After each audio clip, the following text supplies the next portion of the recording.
안녕하세요. 커뮤니케이션 미디어학부 18학번 정다운입니다. 이번 영상에서는 22년 1학기 경영정보 시스템의 기말과제로 랜섬웨어라는 주제에 대해 발표하고자 합니다.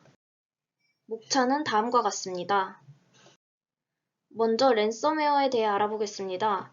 랜섬웨어란 멀웨어의 일종으로 파일을 암호화하거나 사용자, 즉 피해자가 돈을 지불하고 잠금을 해제할 때까지 컴퓨터 사용을 중지하는 악성 프로그램입니다. 여기서 멀웨어는 악성 소프트웨어로서 사용자의 이익을 침해하는 모든 소프트웨어를 칭하는데요. 한마디로 랜섬웨어는 사용자의 PC나 스마트폰 등 전자기기에 침투하여 올바른 사용을 하지 못하도록 저해한다는 것입니다.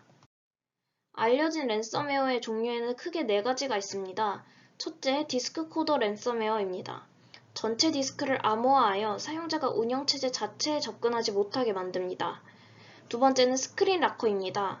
화면 자체는 볼 수 있는 디스크 코더와 달리 스크린 락커는 기기 화면에 대한 사용자의 접근을 차단합니다. 다음은 크립토 랜섬웨어입니다. 사용자의 디스크에 저장된 데이터를 암호화하여 운영 체제에는 접근 가능하지만 저장된 데이터에는 접근 불가능합니다. 마지막 핀락커는 안드로이드 기기를 대상으로 하며 액세스 코드를 변경하여 사용자를 잠금하는 형태로 감염이 이루어집니다. 그렇다면 우리는 랜섬웨어에 어떻게 감염되는 것일까요? 가짜 웹사이트나 홈페이지에 접속하는 경우, 혹은 모르는 사용자가 보낸 각종 첨부 파일을 다운로드하거나 여는 경우, 전자메일 및 SNS 등 소셜미디어 게시물을 클릭하는 경우, 인스턴트 메신저와 SNS 채팅 내 악성 링크를 클릭하는 경우 등 대부분 확인되지 않은 출처의 다양한 웹상 경로를 통해 랜섬웨어에 감염되곤 합니다. 이렇게 감염된 랜섬웨어 피해 사례는 생각보다 많습니다. 한국 랜섬웨어 침해 대응센터에 따르면 신고 건수는 2020년 기준 무려 3,855건에 달하는데요.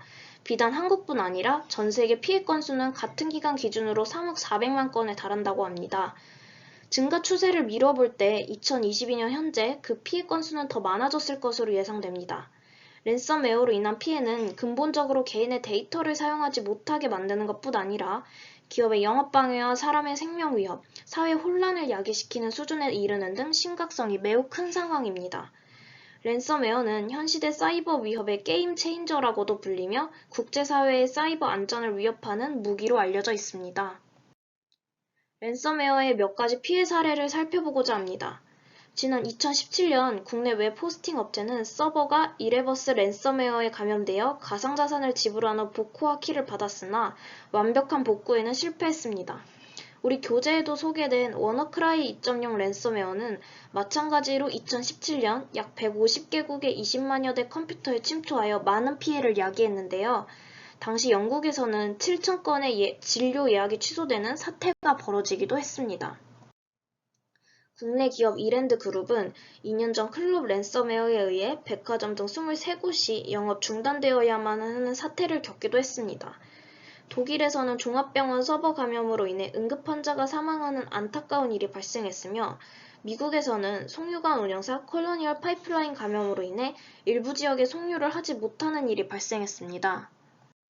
이러한 피해 사례를 줄이고 미연에 대비하고자 정부는 작년 8월 랜섬웨어 대응 강화 방안을 발표했습니다.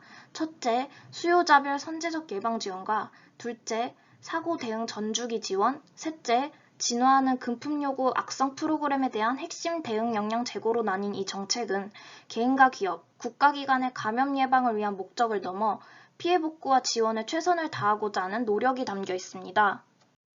더 나아가 우리가 인식하고 개선해야 할 넓은 범위의 예방책에 대해 이야기해 보겠습니다. 우선 랜섬웨어에 대한 심각성을 인식하고 정보보호 수준을 높여야 합니다.